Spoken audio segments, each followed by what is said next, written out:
Hi, I'm Gregg Hurwitz. I'm here with my buddy Scott Brick, one of the great audiobook narrators of all time. And we're going to talk a little bit about our relationship, about Orphan X, and about the new book, Out of the Dark, and how he does what he does. The first book of yours I worked on was The Crime Writer, which was 10, 12 years ago, I want to say? 2008. 2008, okay. They had flown me to New York to record it.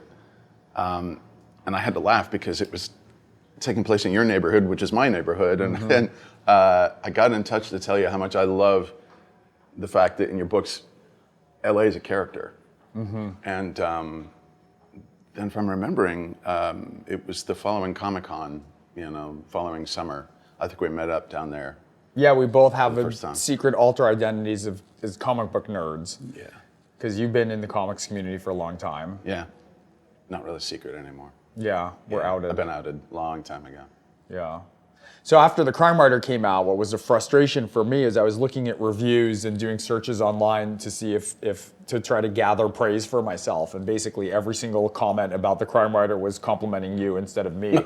And so I was indignant. I have this problem with Scott that anywhere that I go that Scott's also present, Scott has a bigger fan base than I do. So we were at my book launch party and I was about to read from the book and Scott was talking in the audience and people were turning around because they recognized his voice going, is that Scott Brick?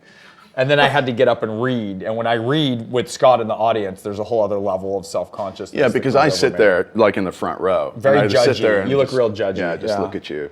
I remember. You also sent me like a sort of analysis of all the things I did wrong in my reading. I mean, I assumed you wanted notes. Everyone's a critic. Yeah, so we live close to each other, which makes it fun because we get to hang out and do other stuff. Scott Brick is the voice of Evan Smoak.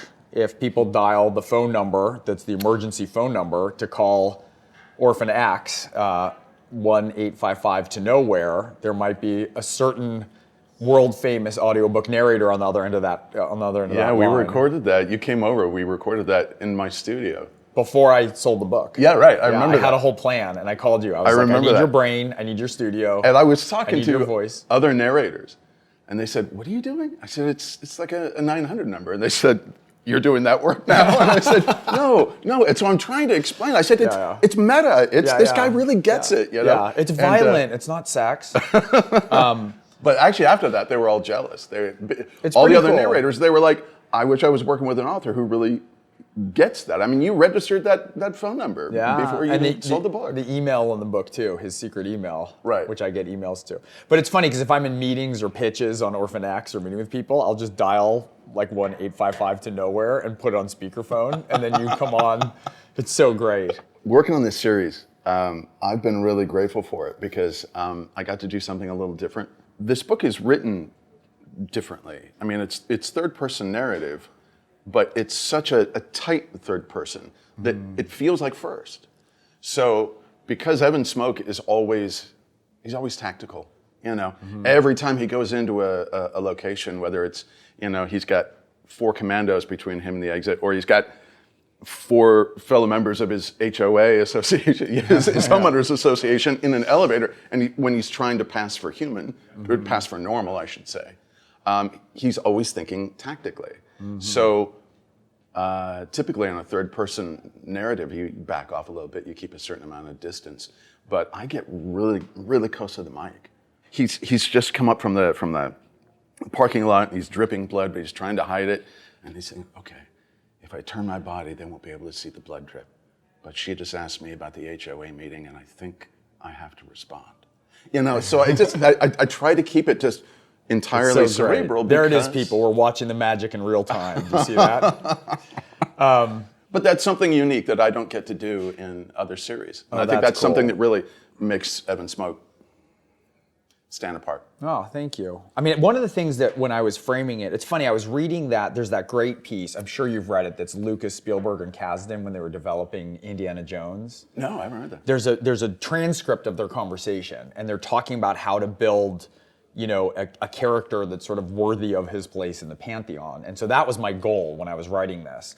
It's funny, it was Orphan X, I think it was my 16th novel, but I went and just wrote it on spec. I went off on my own and just said, I need to create this ground up, not under any deals and not under any constraints, just exactly the way that I want to construct him.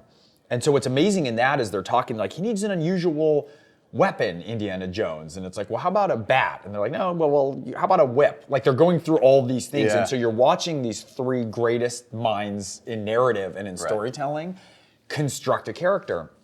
And it's funny, so I started to really think about, there's so many great heroes, right? We have Reacher, we have Bourne, we have Bond, top to bottom, get into comics, we have Frank Castle, we have Bruce Wayne. Yeah. And the one thing I realized is we never get to see James Bond go home, right? You never see Jason Bourne have like an awkward encounter trying to make small talk in an elevator. Right. And I thought, how cool would it be if we had this character who's this sort of archetypal type of character that we all know and love, but he lives in the same world that you and I do. And so he goes from these incredibly stressful, menacing situations into the mundaneness of everyday life, and that's where he's not skilled. He has no problem calculating the trajectory of a sniper rifle, but like is completely undone making small talk at the mail slots. Right. Yeah, exactly. And actually, there's a similarity I've always seen with Batman, because it's like, okay, Batman is the real entity. Bruce Wayne is a construct that allows him to pass. And in many ways, it's the same with Orphan X. Evan Smoak is this thing that he's created that he is not naturally. But he's trying to fill it. But he's trying to make it natural. Yeah, it's sort of his, like every mission he does as the Nowhere Man is getting like a tiny piece of his humanity back from the years where he was an assassin for the government. Right, yeah, it's almost like that. Now he's an assassin for good, an assassin for the people, pro bono assassin. No, I should get business cards made up with we that. Totally should. Assassin for good. That'd be good. You'd be the voice of the assassin. Well, this really weird thing happened early on, and I'm not just saying this to be nice, but Scott was so immediately identified with Evan Smoak and with this character that moving forward, not just me, but the fans demanded that every audio version of the book has to be you. Like, I mean, we ensured that early on. If I do a new deal, it's like I'm ensuring that you are going to continue to be the voice of Evan Smoak. So what's funny is there's almost no separation where I'm thinking, can you handle this? Can you not handle this? Is this better suited to you? Because the character, and a lot of readers have told me that even when they're reading, a lot of people do audio and read it also, they fluctuate. Sure, yeah. And if they're reading, they say that the narrative voice that they hear is yours instead of mine, which fills me with rage. But so it's funny. So I do have stuff where I'm like, this is going to be funny and humiliating for you. I think it's more that if there's like a kid singing or, other stuff, but I don't. It's so funny because there's times where I'm narrating thinking, yeah, he put this in here to humiliate me. Yeah. There was actually one thing, I want to say it was in the second, or was it the most recent? Anyway, I'm blanking.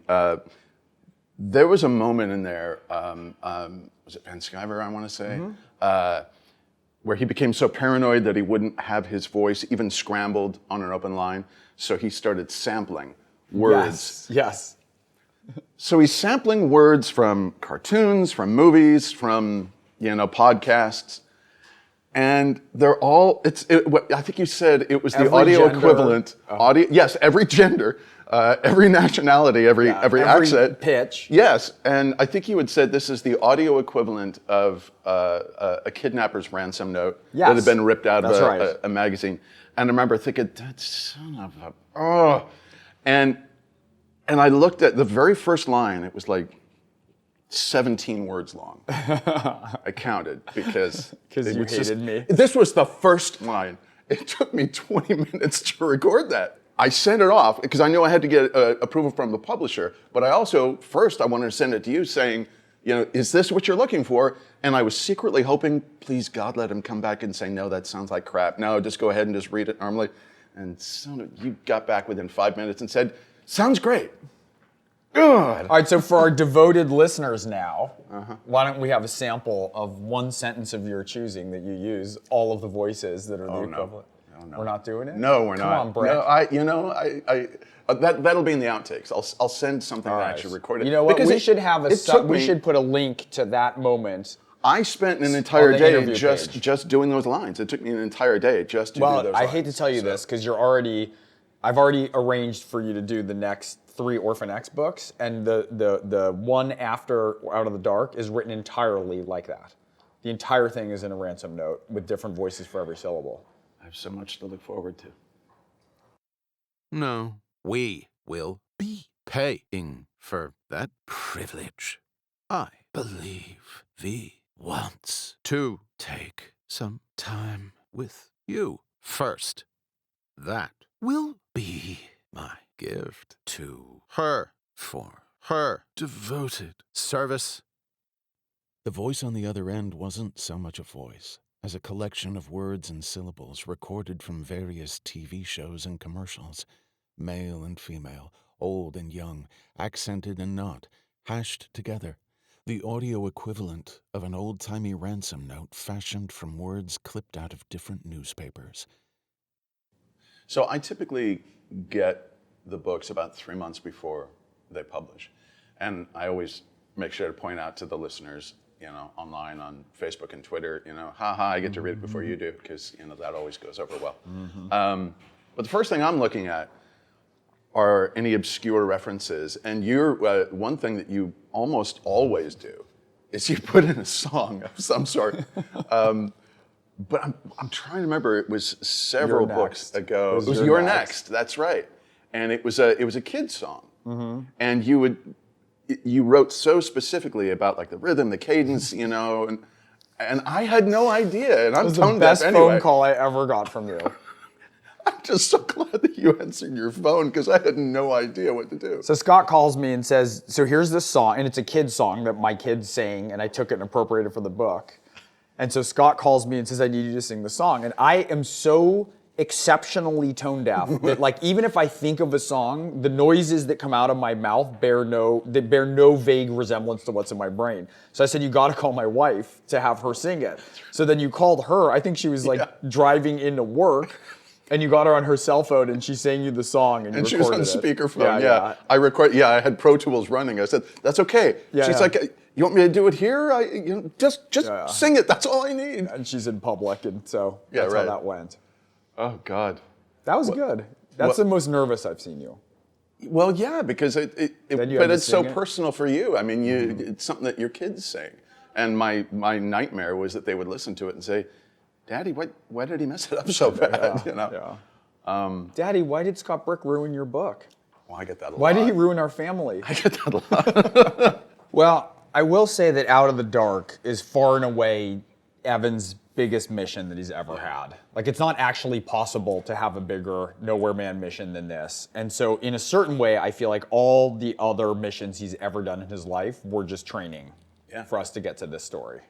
And you really telegraphed exactly where it was going to go with the last page of the last book by saying, you are my enemy now. Now I'm coming after you. And when you realize the stakes of what that implies, and I got to be honest, when I read it, my first thought was, okay, this is going to drag out over 3 or 4 books. This is going to be a long story arc.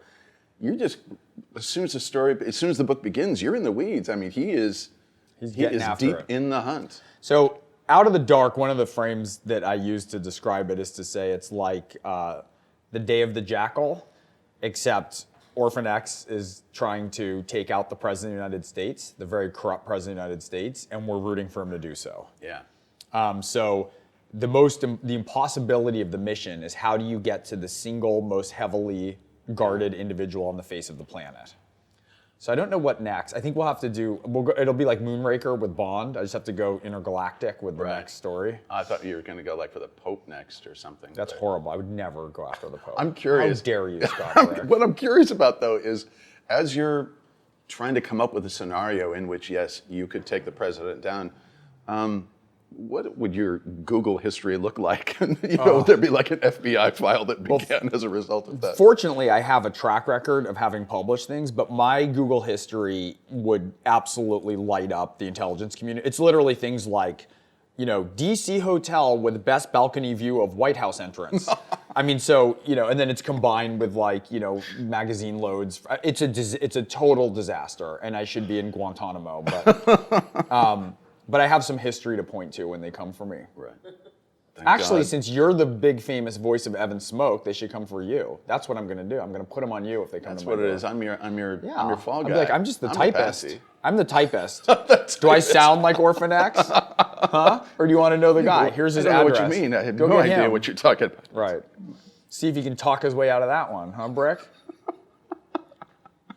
Since the first time that I had Scott narrate one of my books, which was The Crime Writer, it was clear to me that there was no version that I wanted my work read by anybody else, because it's such a tricky, it's an unbelievably difficult craft, and I think people outside have no comprehension of what it takes to do different voices, to have a male narrator doing female voices that is feminine, but it's nuanced, but it can't be too far over the line. Like, there's such subtlety when you're doing voices with kids. It's very easy to lapse into something that takes people out of the narrative. And so one of the things that's so great is that for you, I feel like it's a performance. There's a lot of acting in it. You inhabit all of the roles and the characters really beautifully in a way that sort of guides everyone through the narrative. And there's nothing that pops people out. And I would say that that's a big part of it. And I think there's also a modulation that you play with gravitas, where you can dial it in with a lot of intensity with action, and then you can soften and be very playful in the scenes that require that.